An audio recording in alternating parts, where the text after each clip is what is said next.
जय जगन्नाथ।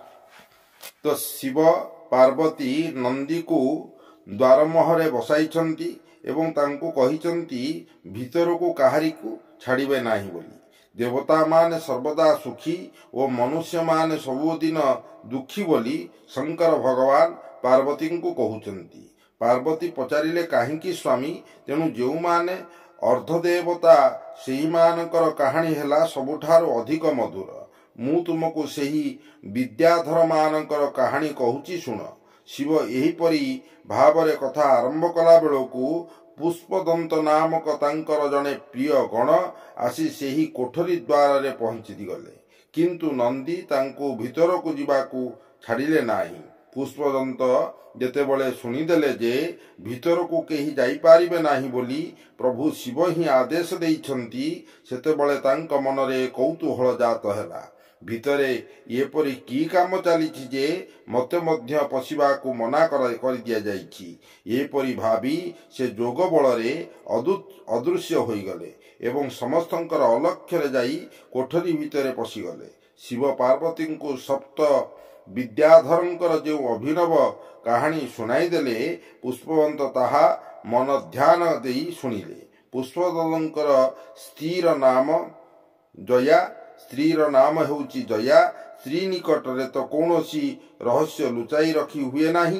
पुष्पवंत घर को आसी जया को खुशी करवा लगी सेही कहानीटी को सुनाई देले। नूतन कहानी सुनी जया खुशी होई गले, किंतु स्त्रींकर पेटरे तो कथा रहेनी। सेदिन प्रभु पत्नी पार्वती को कथा कहू कहू तांको खुशी करिवे बोली एही कहानीटी भी कहीदेले। पार्वती सिना भाविथिले जे से एका ए कहानीटी जानिछंती। वर्तमान जया मुहरु कहानीटीए शुणी से संगे संगे शिवंक पाखक चलीगले, जाई अभियोग आरंभ करदेले। आपण परा मते एपरी कहानी कहिथिले जे ताहा अन्य केही जानती नाही। पुष्पवंत भार्या जया किपरि से कहानी जानिला? मु सेहिति पई कहे आपण भारी धृत। शिव हठात स्त्री को किछि कहि पारिले नाही। यहा किपरि संभव हैला जानिबा लागी से ध्यान रे बसीगले। अल्प समय भितरे सबु रहस्य खोलीगला। से पार्वती को कहिले, बुझिल, मु तुमको कहानीटी सुनाइबा बेले पुष्पवंत अदृश्य होई आम कोठरी भितरे पशि जाइथिला। से कहानीटी शुणी आसीबा परे तार स्त्री को कहिछि एवं नुआ कहानीटीए कही तुमको संतुष्ट करिवो बोली जया आसी तुमको ताहा कहिछि। सत कहूची से दुई जन को छाड़ी देले ए पर्यंत अन्य केही ए कहानी जानी नाहंती। घटना शुणी पार्वतींकर क्रोध मंच पंचम को बढ़ीगला।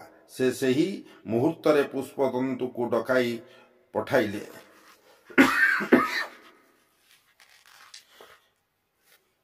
पुष्पदंत आसीबा बेलକୁ भୟରେ तांको गोड़ हाथ धरुथाए।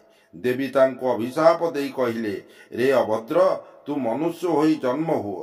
पुष्पदंतंकर बंधु माल्यवान भी तांको सहित आसीथिले। से भी जणे गण। से पुष्पदंतंकर पक्ष नेई दुई पद कहू कहू देवी ताकू मध्य मनुष्य होई जाओ बोली अभिशाप देई देले। देवींकर अभिशाप तो अन्यथा हेबार नुहे।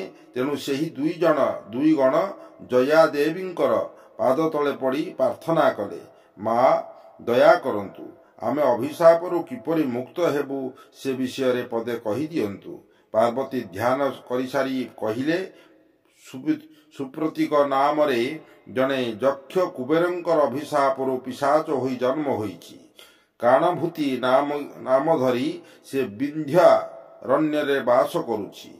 ताको साक्षात करी निजर पूर्व कथा स्मरण करिवा परे पुष्पदंत जदि एही अभिशाप अभिनव कहानी ताको सुनाई देबे, तेबे पुष्पदंत मो अभिशाप रु मुक्त होई जीव। जदि काणभूति एही कहानी माल्यवान को सुनाई देबे, तेबे काणभूति मध्य अभिशाप रु मुक्ति पाई पारिबो। एवं माल्यवान सुन, तुमे जदि एही कहानी सुनिबा परे पृथ्वीर प्रचार करिदेब, तेबे तुमर अभिशाप मध्य कटिजिव। एतिकी कही पार्वती मुह बुलाई नेले एवं गण दुई जन अभिशाप भोग करिबा लागी सेठारु चली आसिले। କିନ୍ତୁ ଦେବୀ ତ ପରମ ଦୟାଳୁ। କିଛି ସମୟ ପରେ ସେହି ଦୁଇ ଜଣଙ୍କର ଅବସ୍ଥା କ'ଣ ହେଲା ତାହା ଜାଣିବା ଲାଗି ତାଙ୍କର ମନ ବ୍ୟାକୁଳ ହୋଇ ଉଠିଲା। ସେ ଶଙ୍କରଙ୍କୁ ପଚାରିଲେ, ନାଥ, ମୁଁ ସେ ଯେଉଁ ଦୁଇ ଜଣ ଗଣଙ୍କୁ ଅଭିଶାପ ଦେଇଥିଲି ସେ ଦୁଇ ଜଣ କେଉଁଠି ଜନ୍ମ ହୋଇଛନ୍ତି? ସର୍ବଜ୍ଞ ଶଙ୍କର କହିଲେ, ପ୍ରିୟେ, ପୁଷ୍ପଦନ୍ତ କୌଶାମ୍ବୀ ନାମକ ଏକ ମହାନଗରୀରେ ବରରୁଚି ନାମରେ ଜନ୍ମ ହୋଇଛି।